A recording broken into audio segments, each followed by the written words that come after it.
예나 지금이나 이 참 선지자, 거짓 선지자는 가득 차 있습니다. 이 세상은 선과 악이 함께 공존하고 진리와 비진리가 같이 공존하는 이런 시대입니다. 지금도 전쟁 중이지만은 이스라엘과 하마스 전쟁보다도 우크라이나 러시아 전쟁보다도 더 무서운 전쟁이 지금 우리 눈에 보이지 아니하는 그런 악한 영들의 수많은 그 총알과 미사일이 날아다니고 있는 그런 영적 현장에 저와 여러분이 살고 있습니다. 무시무시한 세상에 살고 있어요. 예레미야서 28장 1절부터 4절까지입니다. 그해 곧 유다왕 시드기야가 다스리기 시작한 지 4년 5째 달 기브온 아술의 아들 선지자 하나냐가 여호와의 성전에서 제사장들과 모든 백성이 보는 앞에서 내게 말하여 이르되 만군의 여호와 이스라엘의 하나님이 이같이 일러 말씀하시기를 내가 바벨론의 왕의 멍에를 꺾었느니라. 내가 바벨론의 왕 느부갓네살이 이곳에서 빼앗아 바벨론으로 옮겨간 여호와의 성전 모든 기구를 2년 안에 다시 이곳으로 되돌려 오리라. 내가 또 유다의 왕 여호야김의 아들 여고니아와 바벨론으로 간 유다 모든 포로를 다시 이곳으로 돌아오게 하리니 이는 내가 바벨론의 왕의 멍에를 꺾을 것임이라. 여호와의 말씀이니라 하시니라. 아멘. 오늘은 또 참 우리가 성경 읽고 늘 아멘 하는데 아멘 하기가 좀 그런 말씀이에요. 이 하나냐가 좀 좋은 인물이 아닙니다. 거짓 선지자인데 하나님의 입술에 말도 없는 말을 자기가 지어내가지고 뭐 하나님의 말씀이라면서 아주 뻥을 치는 거예요. 뻥을. 참 말씀 전하기 전에 오늘 우리 성도들이 지난주보다 많이 참석하셨어요. 지난주에 목사님 좀 혼을 내니까 이제 이번 주에 많이 오신 건지 많은 분들이 모여서 찬양하면 또 힘이 나지 않습니까? 찬양을 하니까 오늘 찬양이 너무 힘이 나요. 그리고 참 감사한 것은 우리 박시영 목사님 노래를 제법 잘합니다. 여러분들 그렇게 알고 계시죠? 목소리가 참 좋아요. 제가 늘 말씀을 드리려고 했는데 굉장히 앞에서 들으면 목사님 모르시겠지만 힘이 납니다. 목소리가 아주 좀 톤이 좋아요. 저도 뭐 못하는 노래는 아니지 않습니까? 목사님들이 다 노래 잘하는 거 아니거든요. 상당히 참 목소리가 앞에 있으면 쩌렁쩌렁 들려요. 여러분들도 크게 찬송하시면 찬송은 곡조 있는 기도를 하지 않습니까? 크게 하시면 자기한테도 좋고 옆에 분에게도 힘을 주니까 좋은 것 같습니다. 찬양 앞으로 힘있게 하시면 좋을 것 같아요. 예레미야는 우리가 참 잘 아는 눈물의 선지자 예레미야는 예레미야서 1장에 보면 하나님께서 예레미야를 이제 불러 사용하시려고 그를 불렀습니다. 소명을 주셨어요. 1장에 보면 그런 내용이 나옵니다. 하나님께서 예레미야에게 내가 너를 모태에 짓기 전에 너를 알았고 네가 배에서 나오기 전에 너를 성별하였고 너를 여러 나라의 선지자로 세웠다 이렇게 말씀을 하셨어요. 잉태되기 전에 태어나기도 전에 하나님은 이미 너를 여러 나라의 선지자로 보낼 것으로 하나님이 예정해 놨다는 거예요. 예레미야가 그 소식을 듣고 참 하나님 앞에 그렇게 고백합니다. 슬프도소이다 주 여호와여 보소서 나는 아이라 나는 말을 할 줄 모릅니다. 그렇게 이야기를 겸손하게 했습니다. 그러니까 하나님께서 너는 아이라 말하지 말고 내가 너를 누구에게 보내든지 너는 가며 내가 네게 무엇을 명령하든지 너는 말할지니라 라고 이야기를 하시면서 예레미야에게 소명을 줬습니다. 하나님께서 예레미야를 처음에 불렀던 이 말씀대로 예레미야는 40년 동안 한 번도 하나님의 말씀에 NO 하지 않고 가라면 가고 뭐 왕한테도 가고 제사장들한테도 가고 선지자들한테도 가고 계속 가서 하나님의 말씀을 있는 그대로 하나도 가감하지 아니하고 그대로 증거했던 진짜 선지자 중에 선지자입니다. 바른 말을 하다 보니까 고난도 많이 받았지만 정말 바른 말을 하셨어요. 그에 비하면 오늘 본문에 등장한 하나냐나 이런 분들처럼 우리 엘리야 시대 때도 나오지 않습니까? 엘리야 한 명하고 그 갈멜산에서 850명이나 되는 바알과 아세라 그 거짓 선지자들하고 싸우는 거 보면 도대체 어디서 이런 거짓 선지자들이 많이 나왔는지 모를 정도로 성경에는 꽉 차가 있습니다. 그게 옛날 성경 이야기뿐 아니라 뭐 오늘날 현대도 마찬가지죠. 예나 지금이나 이 참 선지자, 거짓 선지자는 가득 차 있습니다. 이 세상은 선과 악이 함께 공존하고 진리와 비진리가 같이 공존하는 이런 시대입니다.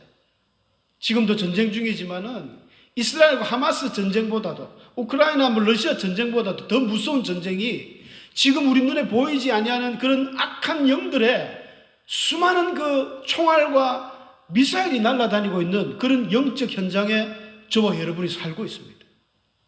무시무시한 세상에 살고 있어요.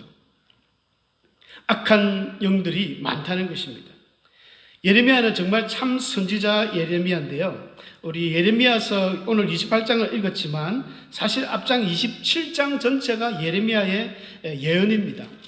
혹시 여러분 자기 성경 같으면 27장 1절에 등장하는 유다 왕 요시야의 아들 여호야김이 다스리기 시작할 때 이렇게 시작하는데, 사실 이 여호야김은 잘못된 표현입니다. 이거는 오류도 아니고 아예 오역입니다. 잘못된 번역이에요. 여호야김 아닙니다. 시드기야입니다. 시드기야. 이거는 히브리어 원문에도 여호야김으로 되어 있거든요. 야, 그럼 이거 여호야김 아니냐? 안 그렇습니다. 3절, 4절 계속 이어져 나오는 이야기는 분명히 시드기야 왕에 대한, 마지막 왕에 대한 이야기인데 왜 27장 1절에 여호야김으로 되어 있을까? 사본가들의 실수죠. 여러분, 이 세상에 성경은 원본은 없습니다. 뭐 어딘가에 있을 수도 있겠죠. 근데 원본은 존재할 수가 없습니다. 이미 낡아서 없어졌을 수도 있고, 그래서 이 랍비들은 항상 하나님의 말씀을 사본을 합니다. 사본을. 근데 사본을 할 때 오늘날처럼 인쇄술이 발달해가 콱콱 찍으면 되는데 전부 손으로 씁니다. 옛날에 그 파피루스라는 그 이집트의 갈대를 통해서 만든 종이가 잘 부러져요. 그러니까 또 쓰고 사본가들마다 쓰는데, 수많은 이 사본가들은요, 사본학 정리단 책을 보면 병이 많습니다. 사본을 할 때는요, 아주 경건한 자세로 무릎 꿇거나 아니면 양반다리를 해서 이렇게 적기 때문에 이 책 한 권을 적으면 거의 이 중병이 온다고 합니다. 중병이. 갈비뼈가 부러지거나 막 아주 심각한 병에 들어가는. 사본가들이 적을 때마다 얼마나 애를 쓰는지 몰라요. 그러다가 또 이 여호와, 야훼라는 이름이 나오면 손 씻으러 가기 바쁘죠. 손 씻고 또 와서 또 야훼, 또 씻고. 야훼라는 말도 안 납니다. 아도나이라 해가지고 함부로 어떻게 거룩하신 하나님의 이름을 부를 수 있는가. 저도 사실은 여호와라는 이름을 잘 안 부릅니다. 우리 성도님들은 좀 그런 부분이 있어야 돼요. 우리 집에 있는 아버지 이름을 아들이 이제국 아빠 이래 안 하죠. 그냥 아빠 합니다. 아버지라지. 어디 감히 이제국 아빠 이래 하는 사람 아무도 없어요. 근데 우리가 의식 없이 여호와 하나님하고 좀 멋이 있으니까 여호와 하나님, 여호와 하는데, 여호와는 하나님의 이름입니다. 유대인들은 절대 여호와라는 이름을 부르지 않았어요. 예수님도 신약에 보면 한 번도 여호와라는 이름을 안 부릅니다.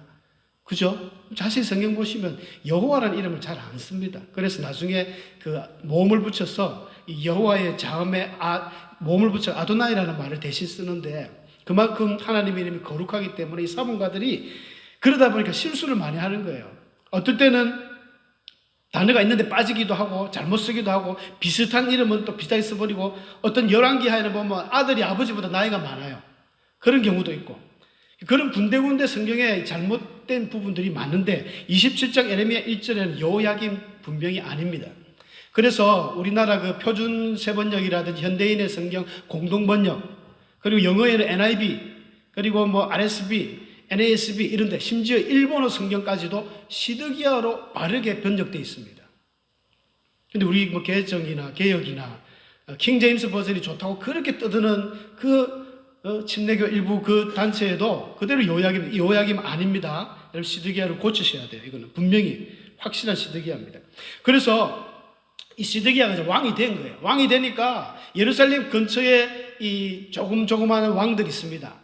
제가 기록해놨지만 에돔 왕, 모압, 암몬, 시돈, 두로 이런 데서 왕의 사절단이 와가지고 시드기야가 이제 왕이 됐으니까, 사실 시드기야는 왕이 될 인물이 아니었죠. 여호야김의 아들 여호야긴이 잡혀갔기 때문에 바벨론이 느부갓네살이 와가지고 야, 네 왕해 해가지고 요시야의 막내를 그냥 세워놨습니다. 꼭두각시로. 하지만 주위에서 인사를 하러 온 거예요. 그때 하나님의 말씀이 예레미야가 임했는데, 예레미야야, 저곳에 가서 저 사절단에게 전해라. 뭘 전했냐면요, 그림에 보이는 이 멍에, 여러분 소의 그 멍에 씌워가지고 이리이리 하면서 일 시키는 그 멍에 있지 않습니까?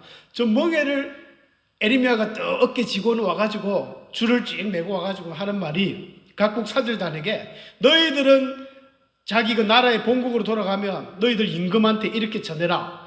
바벨론의 이 왕의 멍에를 지어야 된다. 바벨론에게 항복하고 이 멍에를 지어야지 멍에를 지지 않는 자마다 아주 어려운 일을 당한다는 그 이야기를 꼭 전하라는 거예요. 그 이야기를 합니다. 그 이야기들이 쭉 27장 앞절에 쭉 나오고 있거든요. 그러면서 하나님 또 이런 말씀을 하십니다. 27장 6절에 보면 이제 내가 하나님을 말합니다. 이제 내가 이 모든 땅을 내 종 바벨론의 왕 느부갓네살의 손에 주고, 하나님은 바벨론의 느부갓네살도 하나님의 종입니다. 고레스를 향해서도 페르시아 그 첫 번째 왕이지 않습니까? 고레스를 향해서도 이사야 45장에 보면 나의 기름 부음 받은 고레스 이런 표현을 쓰거든요. 하나님은 세상 모든 왕들이 하나님의 종으로 쓸 수 있습니다. 그러니까 내종 바벨론의 왕 느부갓네살의 손에 주고 들짐승조차도 그에게 주어서 섬기게 하였기 때문에 모든 나라와 모든 아들 손자는 그 땅의 기한이 이르기까지 70년이죠. 에레미야가 늘 이야기했지 않습니까? 바벨론에 잡혀가면 70년 뒤에 돌아올 것이다. 그 기한까지는 무조건 바벨론에 잡혀가서 순종하고 거기서 지내라는 거예요. 그렇게 하면 그 백성들은 그곳에서 땅도 갈고 밭도 갈고 잘 되게 될 것이다. 그걸 순종하지 않는 사람들은 뭐 전염병으로 그 민족을 벌할 것이다. 이게 예레미야의 전하는 말씀이었습니다. 하나님이 전하라는 말씀이었습니다. 예레미야는 그 말씀을 그대로 전했습니다. 그러면서 하나님이 27장 9절에 보면 그런 말이 나와요. 혹시 너희는 너희 선지자나 복술가나 꿈꾸는 자나 술사나 요술자가 이르기를 너희가 바벨론의 왕을 섬기게 되지 아니하리라 하여도 너희는 어찌하라고 그럽니까? 듣지 마라. 하나님이 말씀을 예레미야에게 주시면서도 분명히 거짓 선지자가 나온다는 거예요. 분명히 복술과 꿈꾸는 자들은 쓸데없는 이상한 소리를 하면서 너희들의 마음을 반대로 하고 위로하면서 그렇게 할 건데 그 이야기 듣지 마라. 하나님의 뜻은 확고합니다. 무조건 바벨론으로 잡혀가야 돼요. 잡혀가서 새롭게 해야 되는 거예요. 새롭게 해서 새 마음을 가지고 새로운 영을 가져서 부드러운 살을 가지고 하나님 앞에 돌아와서 새롭게 하는 게 이게 하나님의 계획인데 그거를 못하게 하는 이런 사람들의 말을 듣지 말라는 것입니다. 그런데 오늘 우리 읽었던 본문에 보니까 어디서 뚱딴지같이 어떤 그 하나냐가 나왔어요. 기브온 아술의 아들 선지자 하나야라는 사람이 시드기야 4년 5월, 시드기야 왕이 이제 덮한 지 4년 5월에 등장해가지고 중요합니다. 5월에 등장해서 7월에 죽거든요. 맨 끝에 보면 호부 2달밖에 못하는데 자기가 그렇게 이야기합니다. 하나님께서 2년 안에 우리 바벨론의 왕의 멍에를 꺾고 빼앗긴 성전의 모든 성전의 기구와 그 여호야김 잡혀갔던 왕과 수많은 그 용사들 대장장이 다 데리고 올 것이다. 이래놓고 이것이 여호와의 말씀이니라. 야, 겁도 없어요. 겁도 없어요. 어떻게 지 생각을 이야기하면서 이게 하나님 말씀이라는 거예요. 저기는 안 적어놨습니다만 성경에 보니까 4절 끝에 보면 여호와의 말씀이니라 이렇게 하나냐가 분명히 이야기했거든요. 여러분 하나님의 말씀을 이야기할 때 저번에 한번 제가 말씀드렸는데 보통 사람들이 이야기한다 하나님이 말한다 할 때는 이 따바르라는 말하다는 그 히브리 원어가 있어요. 근데 하나님이 분명히 말한다. 이거는 정확하다. 변개치 못한다. 확실하다. 이건 계시고 발언이고 이런 의미를 가질 때는 내음이라는 말씀을 써요. 그래서 예레미야 선지자가 보통 전부 이것은 여호와의 말씀이니라 이것은 여호와의 말씀이니라 할 때 전부 내용인데 이 하나냐도 겁도 없이 이것이 여호와의 말씀 정확한 내용이라는 거예요. 아니거든요. 완전 아니죠. 그런데 겁 없이 하나야는 하나의 말씀이라고 이야기하는 거예요. 그런데 시드기야 왕이 들으면 예레미야 말보다는 하나냐 말이 훨씬 듣기가 좋죠. 귀에 듣기가 좋습니다. 왜? 그러니까 예레미야가 이 멍에를 막 갖고 오니까 이 하나냐가 멍에를 뺏어가지고 땅에 치면서 저 그림처럼 멍에를 부수면서 여호와께서 말씀하시기를 바벨론의 멍에를 이와 같이 박살을 내고 우리를 포로를 풀어주고 우리를 이기게 할 것입니다. 여호와가 누굽니까? 뭐 그러니까 야 어떤 믿음이 생기죠. 그래 하나님이 누군데 이길 거야 할 수 있을 거야 좋게 생각할 수 있지만 거짓말이었습니다. 거짓 믿음이고 그런 일이 있고 나서 하나님께서 예레미야가 집으로 돌아가려고 하는데, 예레미야도 이 이야기를 듣고, 하나님의 이야기를 듣고, 좀 뒤에 6절에 보면요, 예레미야가 이렇게 합니다. 아멘, 아멘. 여호와가 이같이 하옵소서. 할렐루야. 이러면 좋지. 나도 너무 좋지. 여호와께서 네가 예언한 말대로 이루사 여호와의 성전 기구와 모든 포로를 바벨론에서 이곳으로 되돌려 오시기를 내가 원하노라. 예레미야도 원하는 바죠. 그러나 예레미야는 하나님의 음성을 바로 듣는 분이었기 때문에 저렇게 안 된다는 걸 알고 있거든요. 그래서 네가 예언하는 이 예언의 말은, 선지자들이 항상 옛날부터 선지자들이 예언을 할 때는 전쟁이나 재앙, 전염병을 예언했는데, 너는 평안을 그렇게 예언을 하니까 보내신 그 선지자가 진짜인지 가짜인지는 그것이 이루어져 봐야 하는데, 2년 동안 어떻게 기다려요? 2년이 지나야 이게 이루어진다면 2년 동안 기다려야 되는데 참 힘들지 않습니까? 그래서인지 하나님은 예레미야에게 이야기하면서, 예레미야야, 가서 하나님에게 다시 말해라. 너는 나무 이 멍에를 부쉈지만 하나님이 쇠로 이제 만들어가지고 보내는 거예요. 쇠. 13절에 그러지 않습니까? 여호와의 말씀에 네가 나무 멍에들을 꺾었으나 그 대신 쇠 멍에들을 만들었느니라. 하나님이 쇠로 대신한 거예요. 쇠를 못 부수지 않습니까? 그만큼 하나님의 뜻은 확고하다는 겁니다. 무조건 잡혀가라. 무조건 가는 게 하나님의 뜻이다. 그렇게 쇠를 떡 만들어주면서 또 한 번 던진 말이, 하나냐, 너는 하나님이 한 예언도 아닌데 네 마음대로 그렇게 했느냐. 하나님의 말씀에 너는 금년에 올해 너는 죽을 거라 하더라. 그거 전했어요. 그러니까 두 달 뒤에 맨 끝에 17절에 보면 하나냐가 그의 7째 달에 죽었다 이렇게 나오거든요. 7째 달에. 아까 4년 5월 달에 지가 2년 안에 막 이렇게 쿵쳐놓고 막 이야기해놓고는 자기는 2달 뒤에 죽을 줄도 모르고 무슨 2년을 예언을 합니까? 완전 거짓이라는 것을 하나님이 증거를 해주는 것이죠. 그런데도 사람들은 거짓 예언자, 거짓 선지자들의 말에 솔깃합니다. 좋거든요. 엘리야도 그랬고 엘리사도 그랬고 3년 6개월 동안 비가 안 올 것이야, 7년 동안 비가 안 올 것이야, 그런 좀 저주 섞인 예언들은 사람들이 부담스러워하지 않습니까? 항상 좋게 하나님 잘 되게 하실 거야, 걱정하지 마, 하나님 너 편이야, 이랬을 거야, 사업이 망해도 몸이 아파도 곧 나을 거야. 물론 하나님께서 우리 몸이 아플 때 낫게 합니다. 사업이 망했을 때 일어서게 합니다. 그런데 그 형편이 어떤 형편인지를 보고 하셔야죠. 믿음 생활을 안 하고 예를 들어서 교회를 한 1년 동안 계속 안 나오고 교회 욕을 하고 다니고 목사님 흉을 보고 다니는데, 그런 사람 찾아가지고 당신 잘 될 겁니다, 하나님이 반드시 일으키실 겁니다, 사업이 성공할 것입니다, 그게 맞는 말일까요? 그 사람은 듣기에 좋죠. 잘못된 거짓 예언입니다. 그런데 우리가 진짜 신앙생활 열심히 하다가 여러분처럼 수요일도 이렇게 피곤한 마음을 질질 끌고 와가지고 잠을 자더라도 이곳에서 자는 이 은혜, 하나님이 그거 몰라주겠습니까? 그런 거 모르면 하나님도 아니죠. 다 압니다. 열심히 하고 최선을 다하는데 일이 안 될 때는요, 하나님의 메시지는 위로, 소망, 축복의 메시지가 나갑니다. 아무개 성도님 힘내세요. 하나님 등 뒤에 있습니다. 성도님을 통해 하나님 큰 영광 받으시려고 지금 잠시 고초를 주는 겁니다. 이거 넘어야 됩니다. 그렇게 위로의 메시지가 나가겠지만, 그래 안 하는 좀 삐딱하게 이렇게 지금 유대인들처럼 말이죠, 삐딱성을 타는 사람들에게는 하나님이 가차없이 선지자들을 보내서 항상 경고, 책망, 이 메시지를 보냅니다. 거짓 선지자들을 어떻게 구분해야 될까요? 누가 거짓 선지자일까요? 오늘날 이 시대에도 어마어마한 거짓 선지자들이 많게 우리 성도들을 미혹합니다. 유혹하고 있습니다. 능력으로 판별이 안 됩니다. 귀신들도, 마귀도 이 광명한 천사로 가장한다고 사도 바울이 이야기했지 않습니까? 그러니까 이게 마귀인지 천사인지 분간이 안 가요. 능력으로 보면 귀신들도 제법 흉내를 잘 냅니다. 원래 마귀는 모방의 천재 아닙니까? 에베소서 6장에 보면 하나님의 이 세계를 쭉 설명해요. 그 다음에 그 뒤에 가면 마귀의, 하나님의 정사와 권세와 어둠의 세상 모든 주관자들과 이 마귀의 세계와 하나님의 세계가 비슷합니다. 여러분, 마귀는 뺏기는 데 천재예요. 똑같이 합니다. 그러니까 우리 같은 일반 사람들이 볼 때는 하나님의 역사인지 마귀의 역사인지 참 분간이 어려워요.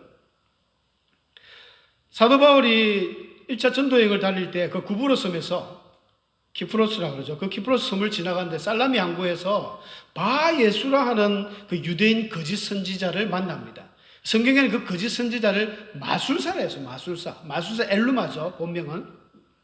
그러니까 바 예수, 바라는 것은 아들이란 뜻이에요. 예수의 아들, 여호수아의 아들, 예수의 아들, 바 예수라면서 자기가 막 선지자 노릇을 하는데 성경에는 분명히 그는 거짓 선지자라 했습니다.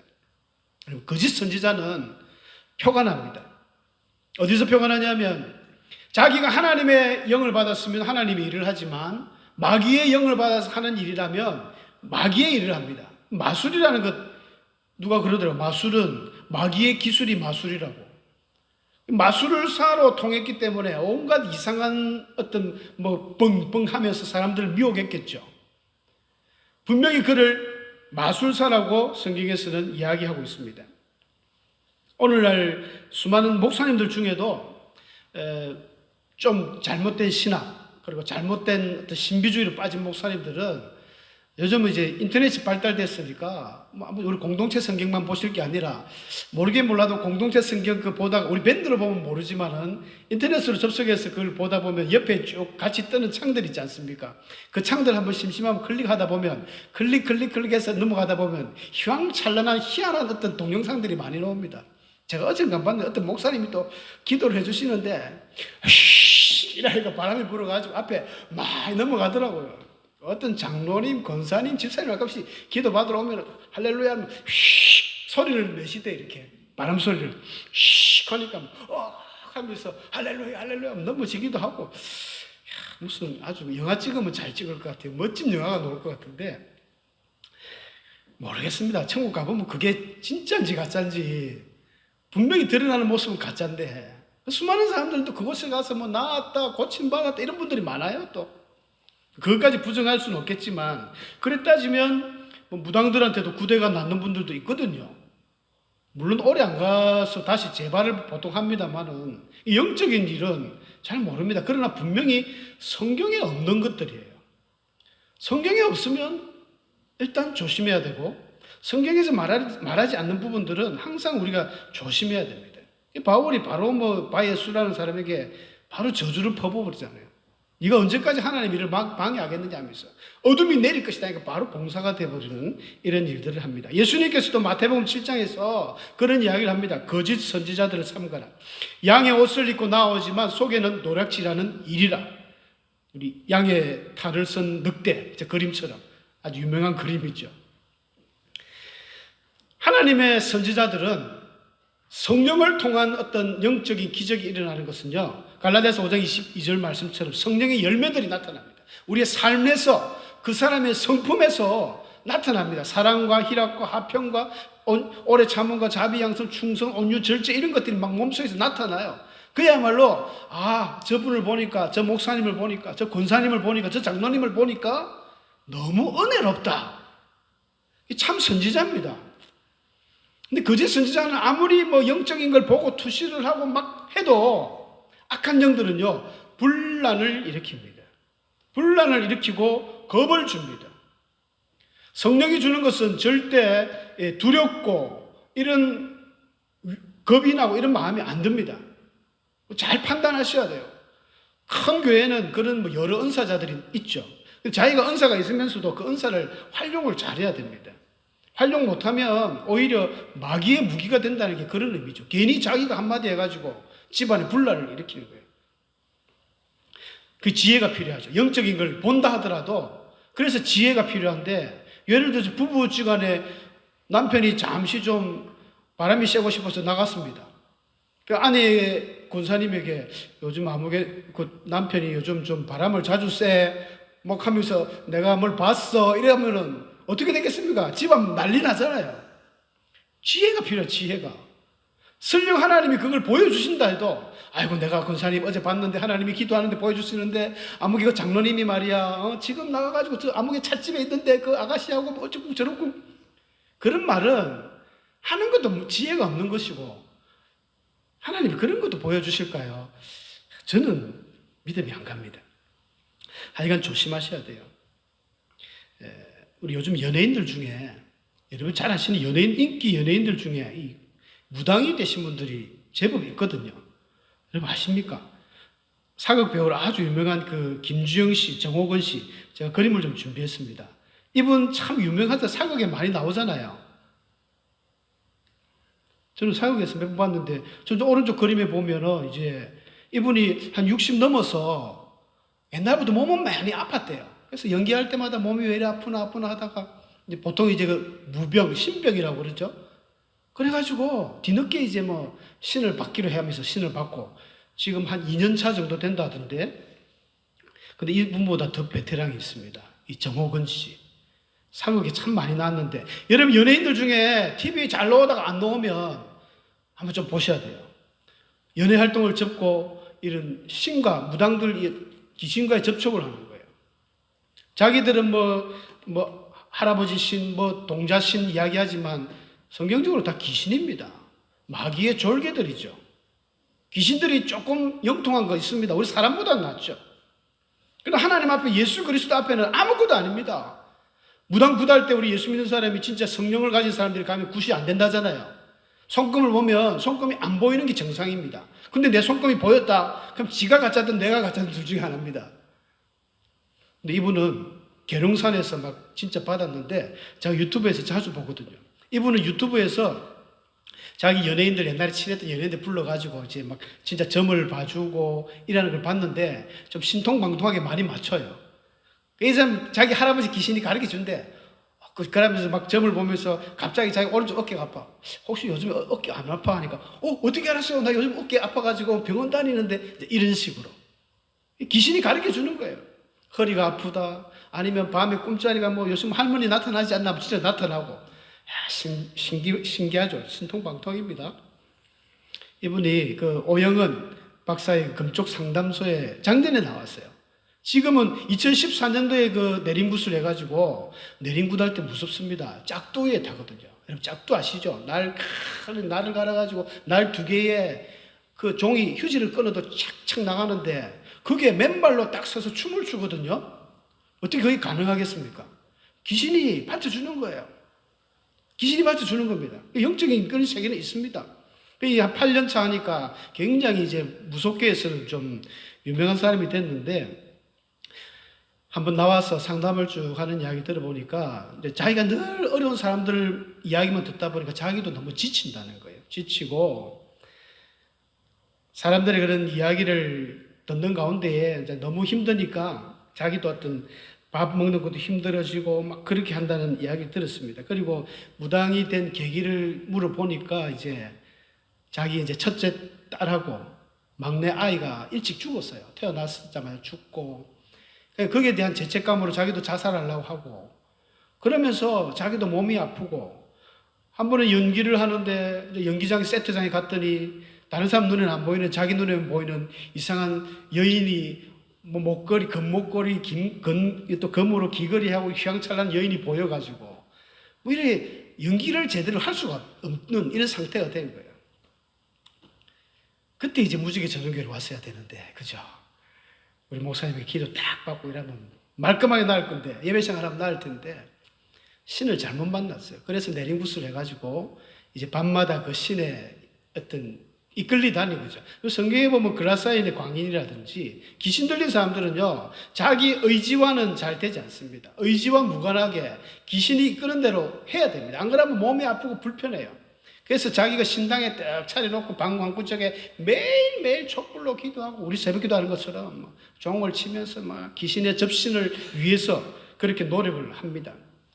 그러면서 자기가 이제 무당된 이유는 그 중에 하나가, 자기가 안 받으면 자녀에게로 간다니까 내가 받겠다. 그래서 받았대요. 근데 많은 이런 무속인들을, 이때까지 참 많은 무속인들이 있는데, 그들이 하는 이야기를 공통적인 것은 자녀에게는 물려주고 싶지 않다는 거예요. 왜 그렇겠습니까? 좋은 거면 물려주고 싶잖아요. 우리는 성령을 받고, 우리는 악령이 아니라 하나님의 성령을 받고, 우리가 하나님의 은혜를 받는 사람들은 자녀에게 꼭 물려주고 싶어요. 야, 너 정말 성령 체험해라. 그러면서 우리 주일학교 학생애들을 수련회 보내지 않습니까? 그곳에 기도하고 막 이러면서 성령 체험하고, 그렇게 해야 바로 신앙이 들어가거든요. 그런 게 없으니까 이 사람들은 두렵고 떨리고 내가 다시 태어난다면 두 번 다시 이를 걷고 싶지 않다. 우리는 다시 태어나도 예수 믿고 싶잖아요. 기쁨이 없고 자유가 없고 억지로 맹종하는 이들의 삶은 얼마나 불쌍한 삶인지 알 수 없습니다. 저와 여러분이 정말 행복한 거예요. 이 시대에 여러분들 그래서 더 성령 충만하셔야 됩니다. 성령 충만하지 않으면 이 어마어마한 영적 이 세대 속에서 우리 큰일 납니다. 그래서 에베소서 5장 16절에서 21절까지 바울의 말씀을, 결론의 말씀을 한번 읽겠습니다. 다 같이 한번 읽어볼까요? 시작. 세월을 아끼라. 때가 악하니라. 그러므로 어리석은 자가 되지 말고 오직 주의 뜻이 무엇인가 이해하라. 술 취하지 말라. 이는 방탕한 것이니 오직 성령으로 충만을 받으라. 시와 찬송과 신령한 노래들로 서로 화답하며 너희의 마음으로 주께 노래하며 찬송하며 범사에 우리 주 예수 그리스도의 이름으로 항상 아버지 하나님께 감사하며 그리스도를 경외함으로 피차 복종하라. 아멘. 성령 충만하여서 이 말씀대로 살아가는 우리 성도들 되시길 축복합니다. 기도하겠습니다.